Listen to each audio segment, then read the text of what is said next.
suggest that you turn the volume down because it is going to get insanely loud in exactly 3, 2, 1. Chapter 1000! Yeah! We did it, Barry! I love you, my brick friend! Sorry, Luffy, I knocked you down. Yeah, it's like, this is Luffy's chapter. It's literally chapter 1000, Straw Hat Luffy. So sorry about that, Luffy. I knocked you down there. There you go. Okay. All right. Chapter 1000, man. This is it. This is a major event. This is a top hat event. Okay. I know I always wear the suit and tie, but I don't bust out the top hat unless it's like a really, really special event. In fact, you know what? Actually, this isn't a top hat event, this is a straw hatted event, yes. And because of that, I have all of the straw hats tentatively back up on the backboard. Jinbei has fallen down twice, and I also had to dig out Chopper's because Chopper fell down the most. Chopper, listen, buddy, this is chapter 1000. And I know it's a big deal, and I know you're like a big darling when it comes to the franchise, right? There's a lot of Chopper merchandise out there, okay? So I put you back up. So just stay there, and you can be with your friends, okay? Spoiler alert, Chopper is not in this chapter at all. I put it up there because I felt like it mattered, okay? All right, Chopper, you good? Okay, cool. You too, Jinbei. Jinbei, you're cool. You stay there. Okay. So anyway, yeah, first thing I should bring up is the Shonen Jump cover. Just going to address that really quick because it's pretty unique. It's the same thing with the last cover. They have both of them that are supposed to be 2 parts to a poster. And you put them together and it gets a really cool thing with like Luffy in the front. And then you have every mangaka that's currently serialized in Shonen Jump drawing their main characters of their respective series next to a One Piece character that they also drew of their choice. And so with this side of the cover, I'm actually not familiar with a lot of these series. I actually don't read a lot of them, but you do have Asta there from Black Clover, so Tabata drew Asta next to Shirahoshi. That's pretty cool. I just started reading Undead Unluck, like I'm only like, 5 or so chapters into Undead Unluck, so you have Andy there next to Smoker. I thought that was pretty cool. Sakamoto from Sakamoto Days, that's a brand new series. It's only up to like 6 chapters, but I'm liking it. It's pretty good. Sakamoto is next to Ben Beckman, so that's pretty cool. Yeah, there's a few others that I'm not super familiar with, like I know Mori King. Mori King is next to Heraclean because they're both Beatles. That's cool, but it's an interesting cover spread. I really like what Shonen Jump did with that. And continuing on with cool covers, the cover spread for the actual chapter is, of course, double page. It's colored, and of course, it is an updated version of Chapter 100. So Chapter 100's cover looks like this, right when the crew were entering the Grand Line, and Chapter 1000 is updated to include all of the Straw Hats, including Jinbei, with a pretty badass golden sword. Now, I understand that it's just a cover spread. It's not like Jinbei's gonna get a really cool golden sword, but I want you to imagine Jinbei busting out a really cool ornate golden sword against who's who. That would be pretty damn sweet, right? I know he's Jinbei, he uses fishman karate, that's his thing, but, you could just give a sword to anybody. You could give Jinbei a giant, big buster sword. I think he could deal some massive damage with that. Pretty damn sweet, right? And so, yeah, it's kind of the same thing that Oda did when, with the time skip, how he took the volume cover for volume 1 and updated it for volume 61 with the time skip. It's kind of the same basic design. And it's really cool because it also shows how Oda's art style has evolved over the literal decades, right? But I know why you're all here. We've waited long enough, so let's just dive right in. Okay, so the chapter is titled Straw Hat Luffy. First panel is Luffy. Luffy is now running through the 5th level of the tower. He's approaching the roof.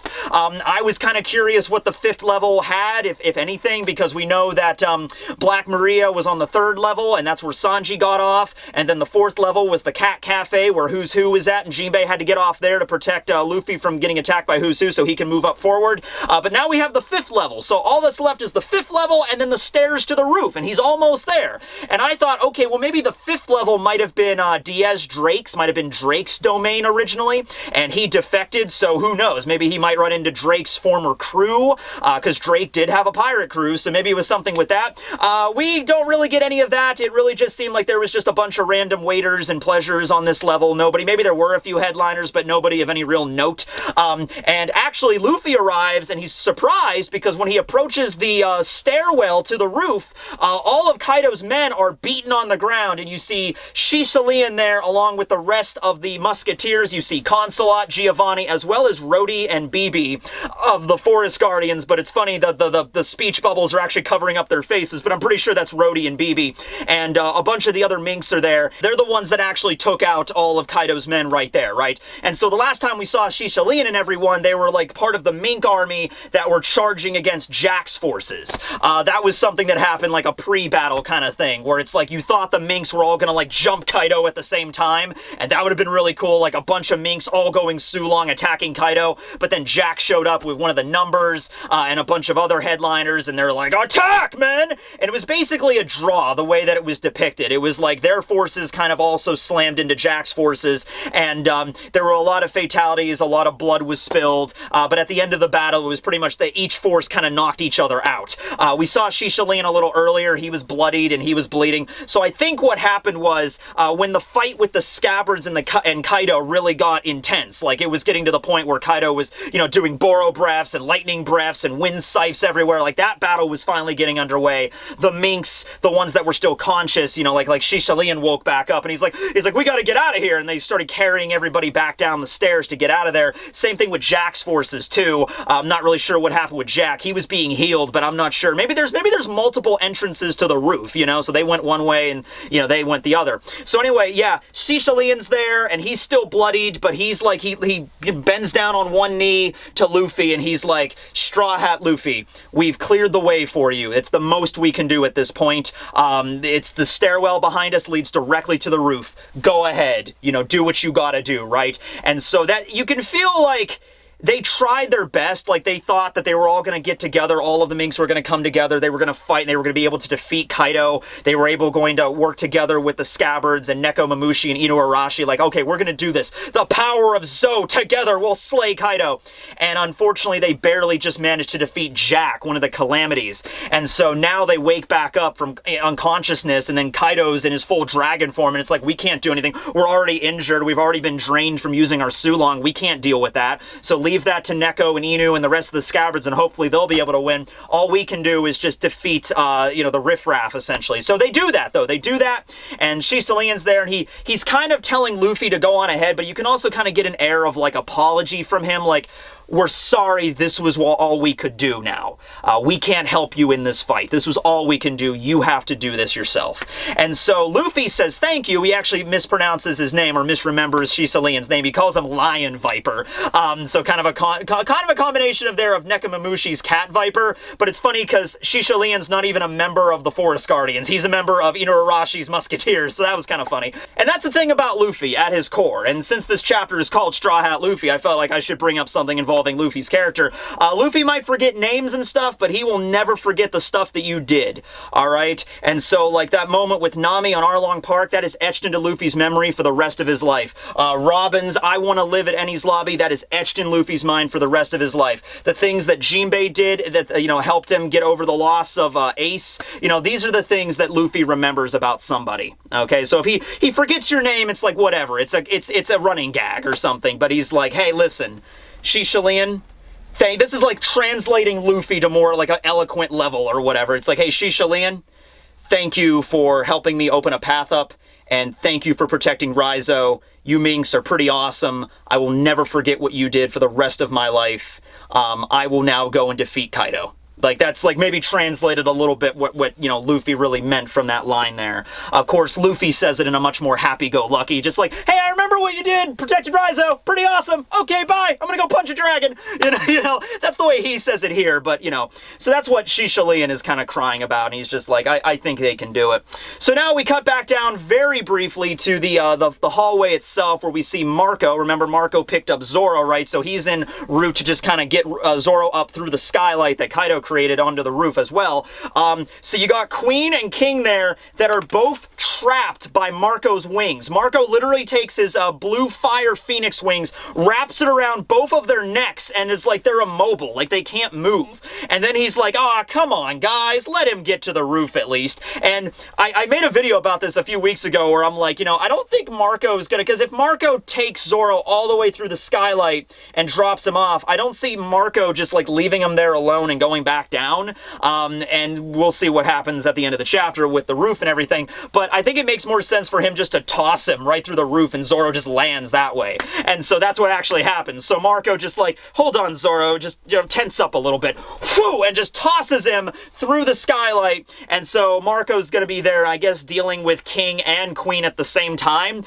Queen is questioning, like, is this guy invincible? How do we even hurt this guy? Every time you hit him, he freaking heals, and he's like grabbing us with fire. We can't move. Also, by the way, Queen is a straight up cyborg. He's like a straight-up robot man, because last chapter we saw him turn into a brachiosaur, right? And, like, the gun barrels came out of his mouth, and he was, like, firing at Marco, and it's like, wow, that's interesting. How come he has gun barrels in his mouth when he turns into a brachiosaur? Here, we see that his entire neck is actually detachable.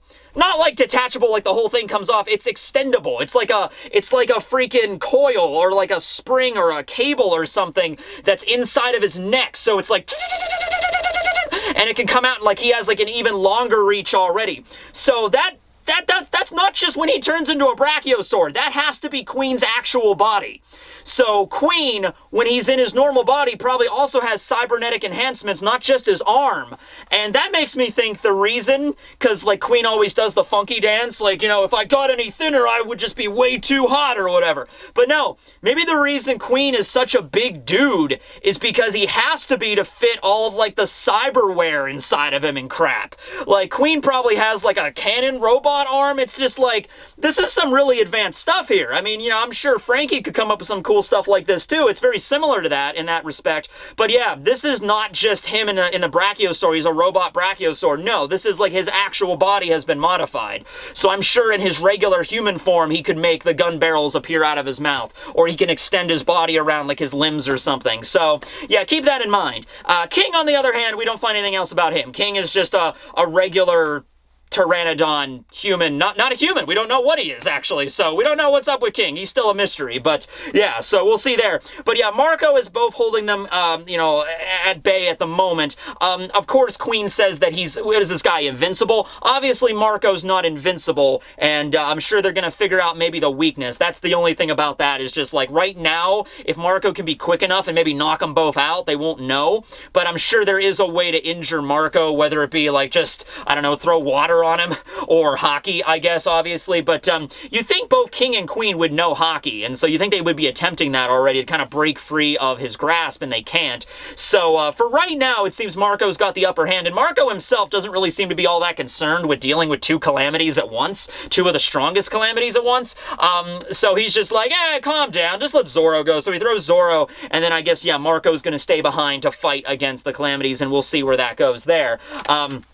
Alright, so now we cut back over to Momo and Yamato and Shinobu in the back shed behind Onigashima next to Kaido's like gardening equipment and all that stuff, and the giant ornate dragon that was broken by Ace and Yamato as well. Yamato continues on with the journal and says, this is the will of D that Oden spoke about in the journal. And Momo's like, D, what's that all about? What does the D stand for? By the way, we do not find out what the D stands for in this chapter.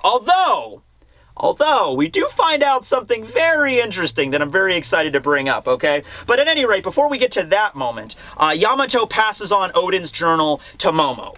Yamato states that, like, this was always yours, I was just holding on to it, here you go. 20 years ago, when the fire happened, I found this journal in the river at the base of Oden Castle. There was a few other translations of this chapter that came out earlier, obviously, and some of those translations said that Yamato found the journal on the side of the river, like on the bank of the river, and other translations said Yamato found it directly in the river. This one is the Aviz one, and it says, I found this in the river itself. And so Yamato hyposits that's like, somebody must have, like found this journal and threw it out of the castle, or hid it there to protect it. Kind of the same deal like at Ohara, when the island was getting Buster called, they took all the books in the Tree of Knowledge, as many of the books as they could, and threw it in the lake. because, yeah, the water would probably permanently damage the books anyway, but at least they wouldn't be burned to ash. At least maybe in the water they have maybe a chance of being salvaged. If they're caught in the fire and the Buster Call, they're just going to get burned away. So same kind of logic here. Somebody grabbed Oden's journal. We don't know who that was. It could have been Toki. Maybe one of Toki's last acts was to throw it in the water. I thought about Kawamatsu because Kawamatsu didn't get sent in the future, and Kawamatsu was still there. So maybe Kawamatsu grabbed the journal before, going into the water with Hiyori, or like escaping with Hiyori and left the journal there. But I'm not really sure because it seems to imply there's another person involved here. There's somebody else here. It wasn't one of the scabbards. It seems to imply it wasn't somebody that we already knew about. And then Yamato was the one that was like scouring the castle a few days later and found the journal. Okay, but Yamato is returning it to Momo right now and states, Oden lived a truly remarkable life and everything. Somebody saved this journal. We don't know who that was. And also brings up things involving the new generation. Yamato says that, like it says in Oden's journal right here, that in 20 years from now, there will be a young new generation of pirates that'll be, causing chaos across the seas, and they're going to be the ones to lead this world into a new era. All right, so this is interesting. This is really interesting. Yes, I know Toki had the ability to travel into the future, and maybe she also had an ability to see things in the future. Maybe told Oden about it, and Oden, of course, found out about... But I don't think this involves Toki, though. I think this involves more of Oden learning about the true history of the Rio Poneglyph at Laugh Tale. And on the Rio Poneglyph, it's talking about this prophecy, and it's saying stuff that's going to happen in the future, and Oden wrote that down. So we might be finding, in a very ambiguous, not a very direct way, we might be finding out about stuff that was involved with the Rio Poneglyph. Because how else, unless you get Toki's power involved, how else would you know other than just like a random prophecy? But this is indeed what happened, of course. This is indeed a new generation of pirates in this new world. Kid, Law, Killer, Luffy, Zoro, all of the Straw Hats, really, all of the worst generation, really. This prophecy has come to fruition. And so, yeah, this might have been written in the Rio Poneglyph, like, okay, some bad stuff's gonna happen, the world government's gonna rule the world for like 800-something years, but in this time period, at this exact moment in history, some really strong pirates are gonna arrive, and they're gonna change the way the world is.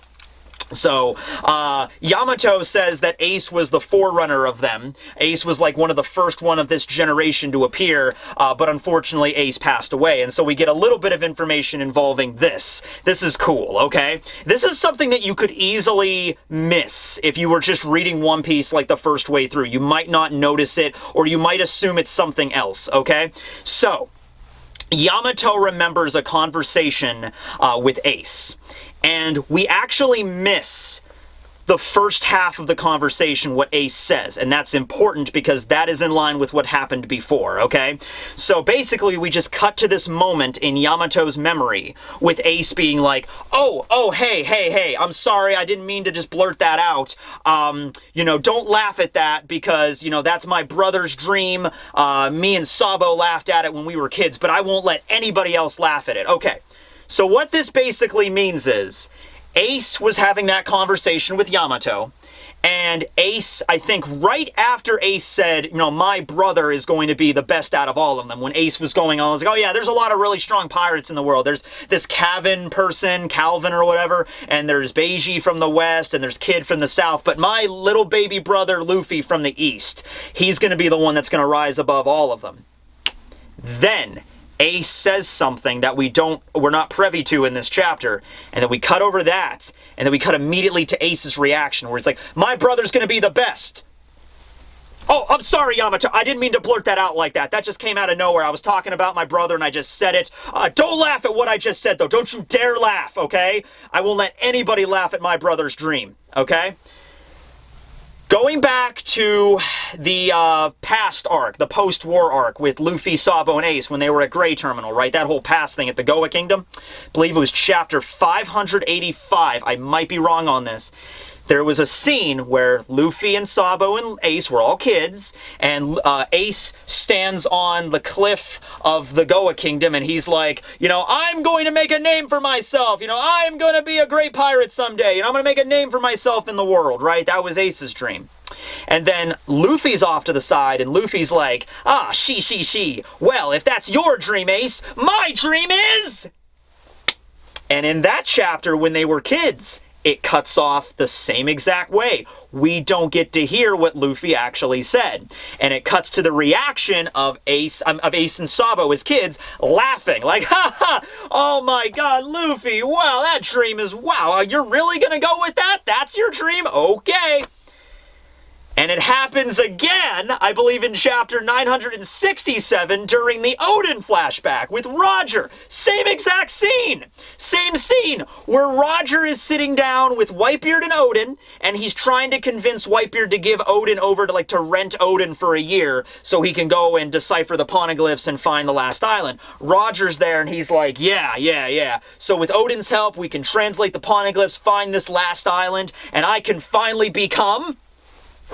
Trails off again. We, as a reader, don't know what he said. And then it cuts to Whitebeard and Oden. Well, it cuts to Whitebeard laughing, like, ha ha, what are you, a kid or something, Roger? I can't believe you said that. Oden, though, is dumbstruck. Oden is like, I can't believe he actually said that.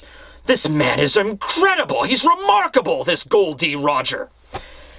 I know it's easy to just assume the thing that they were saying is, I'm going to be king of the pirates. That's the first thing you're going to jump to.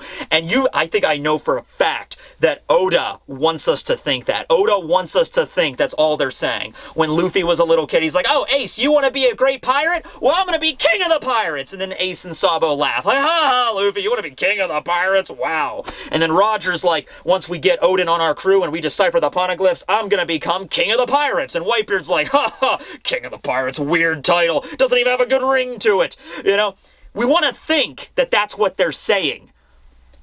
I am pretty damn confident that is not what they're saying. All right, I am pretty damn confident. Yes, Luffy goes around all the time declaring, I'm going to be king of the pirates. I'm going to be king of the pirates. He says it at the end of this chapter. Spoilers. That he's going to be king of the pirates, right? He's Luffy. That's his thing. At the end of every episode of the anime, it's Kaizoku Oni or Iwanar. Okay. That is part of his dream. But I think there's a greater dream beyond that surface declaration of I want to be king of the pirates, okay? And it's a dream that Luffy only shared. I mean, he was a little kid when he first came up with it, so of course he's going to tell Ace and Sabo, who are his brothers. Roger would, of course, say it to Whitebeard and Oden, because, you know, Whitebeard and Roger have been friends for years, have been rivals, and he needs Oden to help him. So that would make sense here. And Ace was actually really, really afraid of telling Yamato this. Of like, oh, I shouldn't have told you. I shouldn't have said that. Because it might sound like such a goofy thing to say that if you say it to someone, they might just laugh in your face. And that's the last thing Ace wants, so that's why he doesn't just tell it to anybody, okay?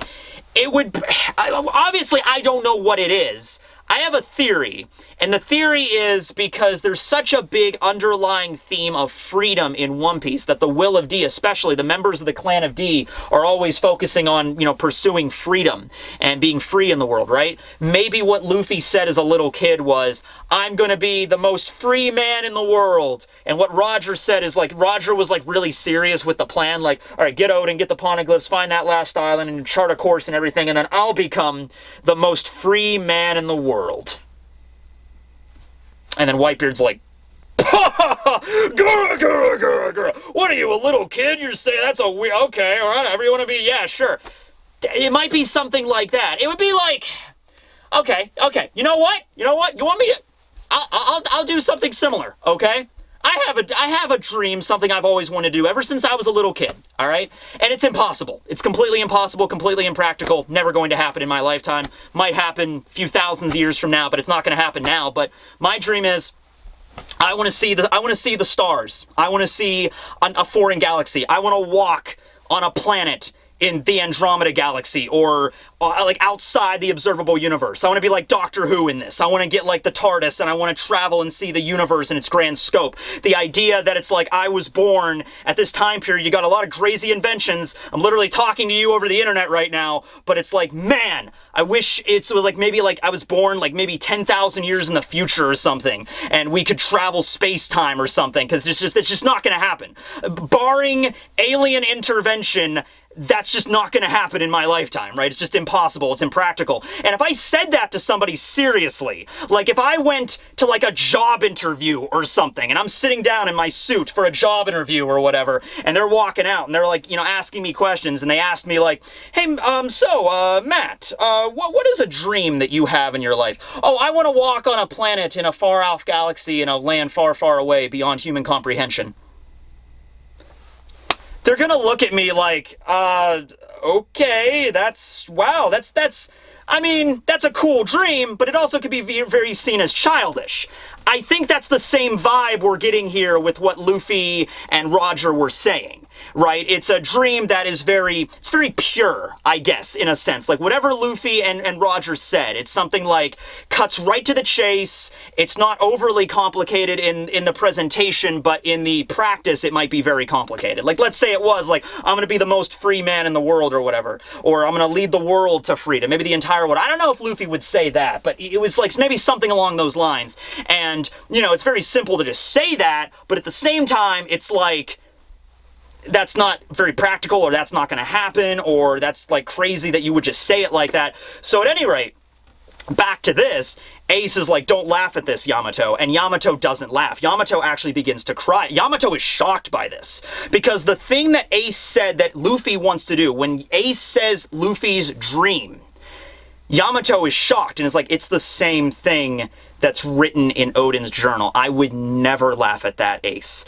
There was a great man that Oden spoke about in this journal that said the exact same thing that your brother said, and the same thing that Roger said. I would never laugh at these great men's dreams that have all been the same thing. The great man that Yamato is referring to with the book, with Oden's journal, is of course Joy Boy. Doesn't mention Joy Boy by name, but I'm going to assume it's Joy Boy. And Ace is like, oh, well, that's good. All right, as long as you don't laugh. And a great man, huh? That's pretty cool. Maybe someday I could have a drink with him. And Yamato is like, oh, I'm sure you would have gotten along with them, absolutely, but unfortunately they've been dead for a very, very long time now. And Ace is like, what, huh? Dead? What's going on here? Yeah, I don't think it's just, you know, Luffy said King of the Pirates. I think that's something he says that he's okay with saying, but I think there's a deeper level to this. All right, something else that Luffy wants from all this, and I don't think it's going to be anything too complicated. And I think just by the message of One Piece and what the theme of One Piece and Luffy's character that Oda is going for,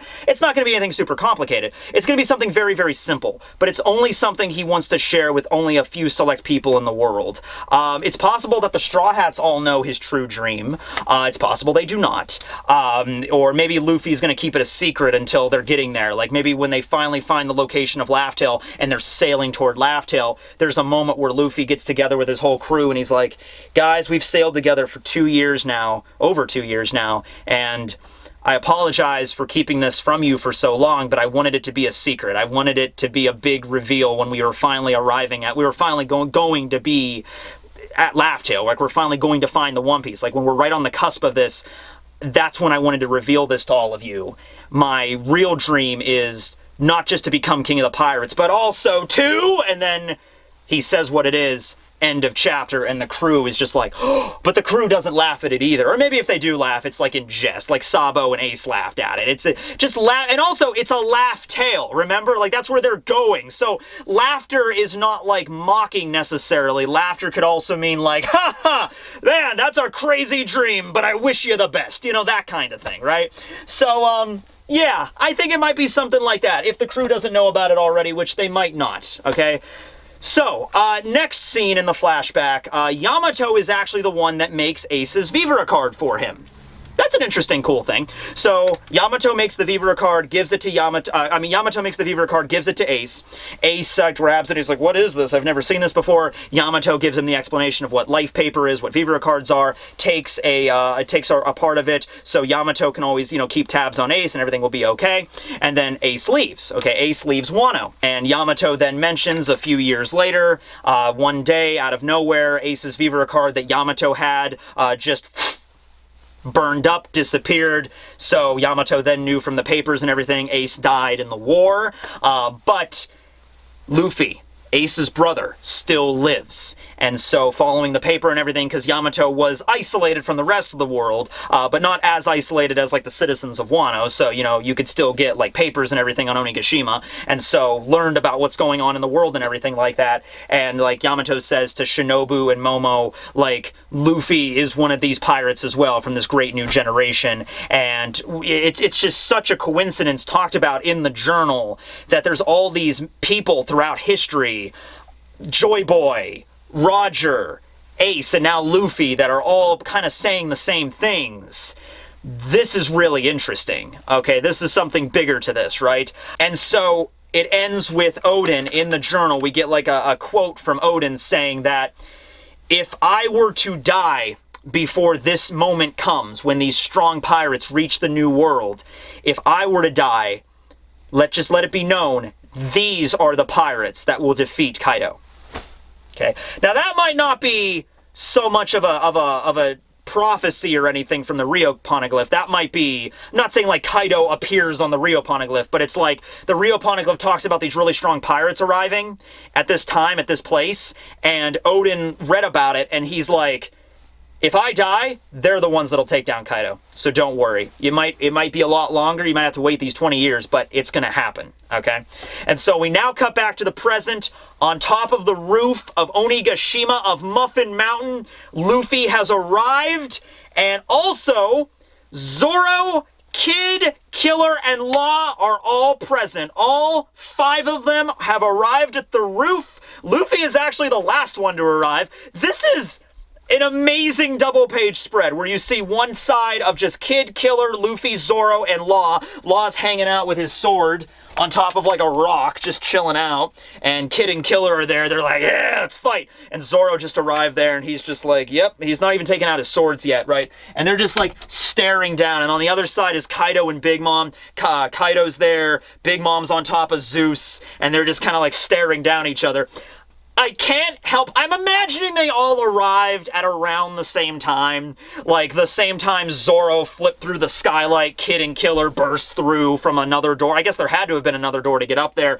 Law could have used his powers to pretty much get up there as quickly as possible. So, Law was in the basement looking around for the Poneglyph. He might have found it, but then he decided, I need to get to the roof now. So he could have literally just shambles, and then just like flip, and then just arrived at the roof that way. So, they probably all, and then Luffy bursts through. He's like, I'm here, Kaido! So they probably all arrived at the same time, but I can't help but imagine what if they were just there posing for like a minute before Luffy walked in, right? Like, you can't help but think that. Like, Zoro's there, then Kid, then Law, and Kaido and Big Mom are there, and Kaido's like, so I see some more piss ants have arrived up here. Glug, glug, glug. And Big Mom's like, Mama, shall we annihilate them? Kaido's like, no, they're not all here yet. What? Luffy's not here yet. Okay, I guess we're just waiting then? Yes, we're waiting. Look, do you want to kick their asses and then wait for Luffy to show up? No, we're gonna wait until they're all here at once. We're gonna have some cool posing. You know, there's a random photographer off to the side, like, oh man, these are awesome shots, you know? And I was like, we're just gonna take some posing, we're gonna do some PR, and then we're gonna fight. We're gonna wait until Luffy shows up, though. He's running late. He should be here already. Damn it. So, I can't help it. And then Law's standing there. He's just like, hey, Kid, took you a while. He's like, we don't all have magic bubble powers that can just teleport us around, Law, you dumbass. Zoro flips through the freaking... I'm here, yeah! Oh, you guys are here too. Zoro, whatever. That was a cool flip. Yeah, I know, right? And he's like, oh, hey, Law, you're here. He's like, yeah, I'm here. Why aren't we fighting yet? Luffy's not here yet. Okay.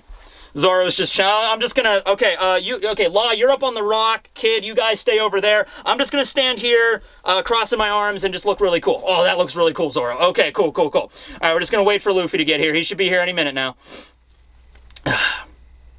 So, Law, what's been up? I've been looking for poneglyphs in the basement. Oh, cool, you find any? Yeah, a few. That's cool. What about you, Kid? I beat down a few headliners. Oh my god, they're so stupid, right? Yeah. This guy literally has I don't know which one. Zoro fought against all the insect smiles. Like, I literally fought against a guy that had like a beetle head. It was so weird, right? He's like, yeah, it's a really stupid crew.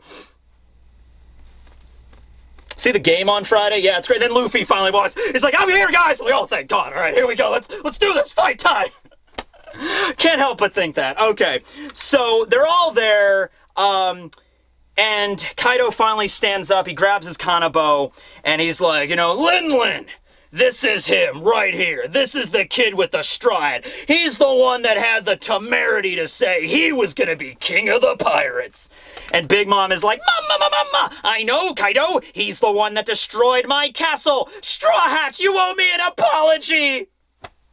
That'd be funny. It's like, I just want an apology, Straw Hat. It's going to take days to fix Whole Cake Chateau. And then freaking, what if Luffy just said, oh, sorry. It's like, okay, I got my apology. You're off the hook this time, Straw Hat. No, so Luffy, without missing a beat, he doesn't acknowledge Zoro or Kid or Law. He doesn't even acknowledge Kaido or Big Mom. He just walks. Doesn't run. He just walks, like, past them. So just, like, right underneath them. Just like Kaido's like, huh? Big Mom's like, huh? Just walks right past them up to Kinemon.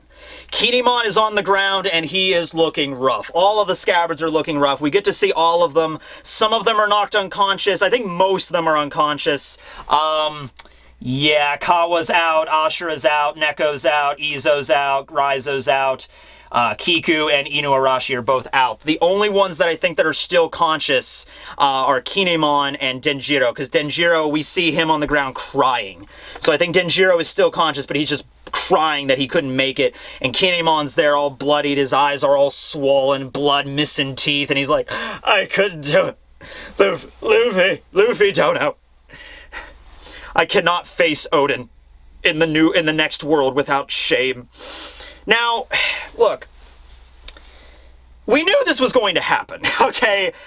Did anybody out there seriously think the Scabbards were going to defeat Kaido and then that was going to be it? Obviously not. It's One Piece, Luffy, and, you know, Zoro and Kid and Law, they're there. We knew that the fight was eventually going to have to be turned over to them. Maybe you might have had an idea like I did where it's like, oh, maybe the Scabbards and Luffy are going to fight together. That'd be cool. But at the end of the day, this was the Scabbards fight first, okay? And I'm sure Kinemon and Denjiro and all the other Scabbards probably were thinking to themselves, even if it's just like they didn't want to think about it, but you know the thought entered their heads, we might not be able to fight, we might not be able to defeat Kaido. And we might have to leave it in the hands of Luffy and everybody. Kinemon's not an idiot. He's a master of 72D chess. But no, Kinemon's like, I'm not as strong as Luffy and the Straw Hats. He probably realized that. Like, I'm not as strong as them. Okay, so I don't know if I'm not as strong as them. I don't know if I'm going to be able to defeat Kaido. But we got to try. Because that's what honor is all about. That is what the code of the samurai is all about. And beyond just the code of the samurai and the honor of Wano, it's Oden. It's their master. Their master was killed by this man, shot point blank. They have to be the ones to bring him down. And so, of course, they said this many times, like, even if it resulted in their death, they're going to do it. That's the thing that I think they're upset by. None of the Scabbards are dead. They're just, you know, beaten down. And Kinemon, you bet Kinemon, whatever final attack Kaido used against the Scabbards to let them all, like, be on the ground like that, you know, you bet Kinemon probably thought, like, this is it. I'm going to die here, and I'm going to go to the next world with having failed Oden. At least I tried my best, and he gets hit by it, but he's not dead. He's still alive, and he's, like, barely conscious, and he's like, I can't believe we couldn't do it. You know, this is literally... I mean, yeah, it's been 20 years for Ashura and Inu and Neko and Kawamatsu. It's been 20 years. But it's also been a long time for Kinemon and the others, too. Not as long. It's only been a few months comparable. But it's more fresh in their mind. Okay, so both ways you cut this, it's not good, right? It's like, this is their goal. This is their thing. We are going to rally together, and we're going to defeat this dragon god. All right? And they failed.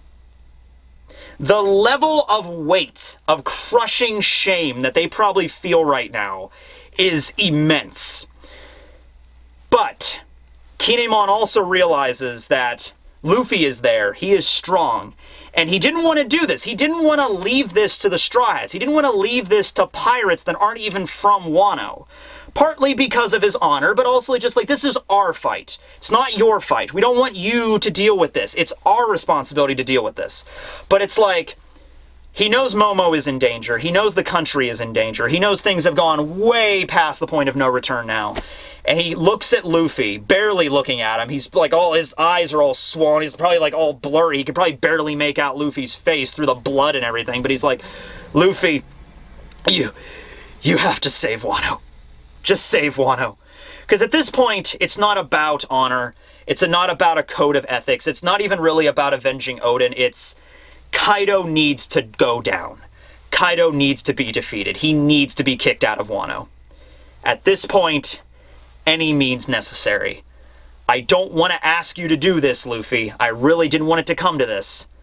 I wanted to do this the right way, but you need to do it.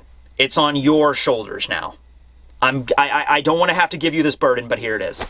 And of course, Luffy, being Luffy, accepts wholeheartedly. He says, of course I will do this. This is the country where my friends are from. And that's all you, once again, going back to the earlier part of this chapter, it's a very simple thing. Luffy just says, he doesn't go into great detail like I just did for the last 5 minutes or whatever, but it's just no need to say anything more. I will do it. I will defeat Kaido. I will save your country. Because, and the only reason because, is because my friends are from this country. I care about the people from this country. I care about the people I've met. I care about you. I care about the people in Okabore Town. I care about Tama. I care about Ace's will. I care about Yamato. I care about everybody. Don't worry. I'm going to save this place.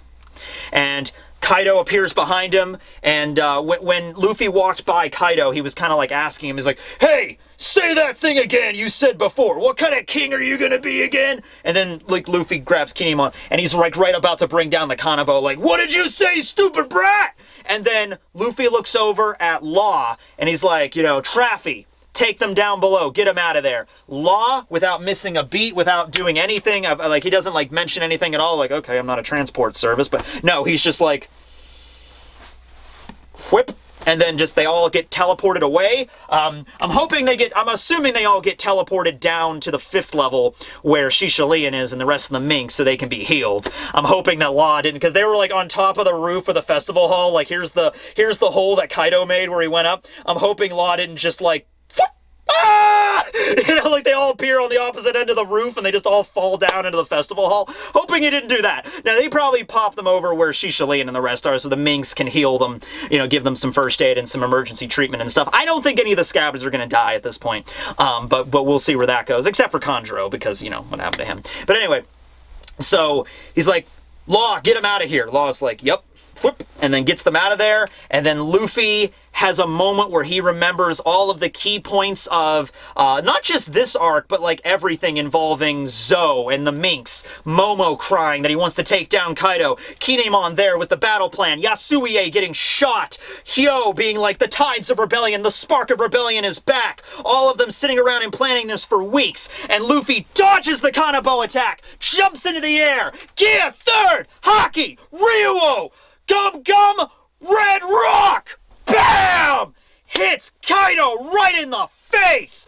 Boom! Gear 3rd, Ryuo right in the face, knocks him to the ground. Big Mom's there like, Mama, how could you allow him to hit you, Kaido? Mama. And then so, boom! Red Rock down.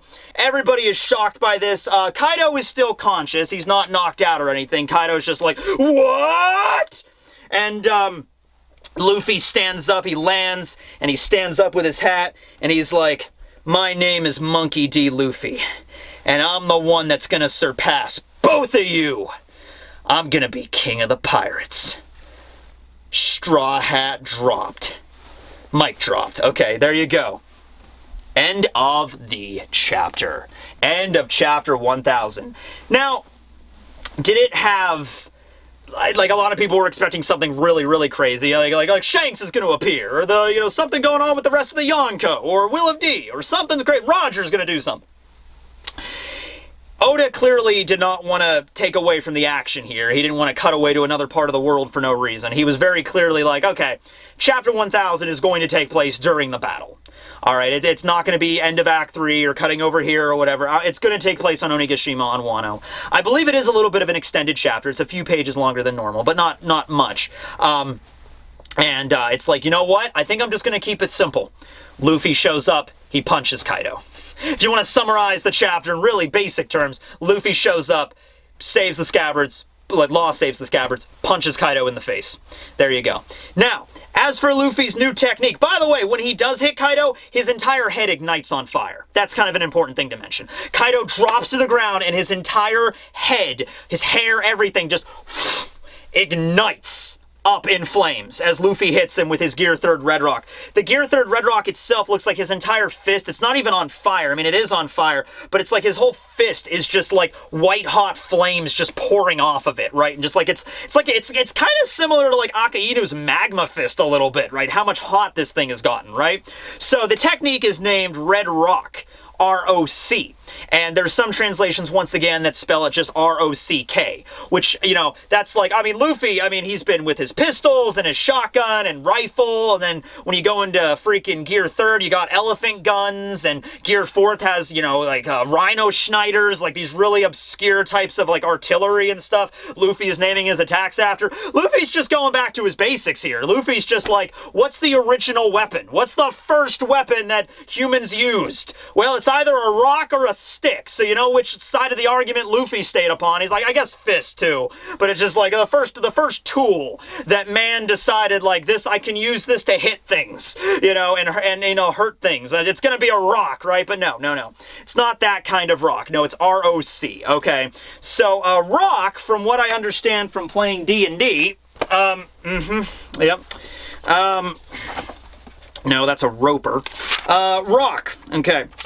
At first sight, a rock silhouette looks very much like any other bird of prey. As it descends, however, its unearthly size becomes terrifyingly clear. In flight, a rock's wingspan spreads 200 feet or more. At rest, perched upon the mountain peaks that are its home, this monstrous bird rivals the oldest dragons in size.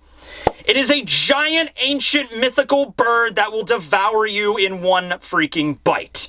All right? There's also a Yu-Gi-Oh card after it. That's where I probably first saw the term, right? So it's a giant, mythical bird. This makes sense given the fact, well, twofold it actually makes sense. Number one, because Luffy's attacks up until now were like Red Hawk, Hawk Rifle, that kind of attack. Although it was usually Gear 2nd that he would use the Hawk attacks, and this is Gear 3rd.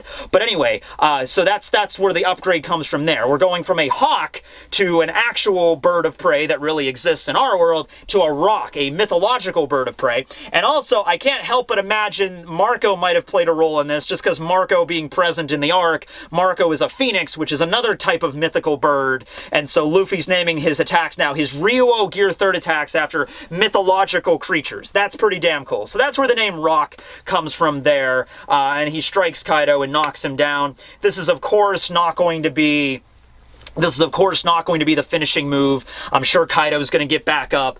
He might be scarred a little bit. He might be burned a bit. It's going to leave an impression. It's not just going to do nothing to him, but he's going to get up and like shake it off and be like, ugh, I felt that.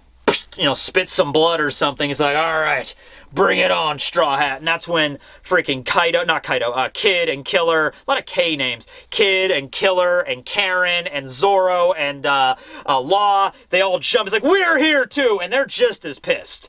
I mean, maybe not so much Kid and Killer, because they weren't around the scabbards too much, but you know Law and Zoro are just as pissed, right? And they just charge at Kaido all at once. So yeah, just seeing that next chapter, I think, would just continue on the flow. Chapter 1001, you know, just keep on going with the battle there. Don't really cut away. You can't cut away after that. You know, after the Red Rock to the face, you gotta stay with that, man. You gotta keep that flowing. So I'm hoping Oda does do that. We just continue on and we get to see Kid using that giant pile of scrap metal he amassed and see what he can do with that thing. Now that Law and Kid and Luffy are there, as well as Zoro as a bonus, it'd be really cool to see that combo attack I've wanted to see in forever. The combo attack. Tekking's idea for the combo attack, okay? Kid makes a giant spike out of scrap metal, like a giant nail, like a giant railroad spike. And then, you know, Law uses room to, like, position it, like, right above Kaido. Like, Kaido's head is right here, and this giant spike just appears, like, right over his freaking head. And then Luffy just goes Gear 3rd and just, BAM! Slams the spike right into Kaido's body. Like, pinning him to the damn ground as a dragon. Make, like, a dragon skewer. That's the combo move I want to see. And then Zoro walks up and cuts him up, I guess. But that's the cool Kid and Law and Luffy combo I've come up with an idea for. I really want to see that, right? All right, so we'll see where it goes. This has been Chapter 1000. It's been a long wait. But yeah, that's it. I think I've covered most of the stuff. A lot of crazy things. Let me know what you think about the dream aspect of this. Like if, there's another dream that's like a layered beyond the King of the Pirates, and that's what Luffy and Roger and Joy Boy were talking about. I'll be making some follow-up videos to this, of course. But yeah, Luffy finally got a hit out on him. So right now it's 1-1. Kaido got one hit out on Luffy, and Luffy got one hit out on Kaido. Like I said, Kaido didn't get knocked out like Luffy did, but I'll call this a 1-1 right now. It's tied. So we'll see where this battle goes, right? And of course, Luffy's not going to be able to do this alone, so that's why the rest of them are there. Maybe the other Straw Hats might pop in to give some support. And it's important to keep in mind, the Scabbards did play a role in this fight. They absolutely played a role. Do not think of this like, yeah, Scabbards tried to fight him, they couldn't do anything to him, and then they died, or then they got defeated. No. The injuries that I guarantee you, there's going to be a scene in this fight where Luffy, or probably Zoro, it would make more sense for Zoro. Zoro's going to take out Enma, and he's going to slice Kaido right where Oden's scar was, right where Denjiro and Kinemon and Ashura and Inu all did their freaking Togen Totsuka slashes right on that scar. Zoro's going to take this Enma, and he is going to stab it right into that scar, and then Kaido is going to let out a mighty roar of pain, and blood is going to geyser out of that thing like a damn fire hydrant. Okay? That's what's gonna happen. Damn straight. Okay, thanks for watching, everybody. Chapter 1000, Tekking, signing out!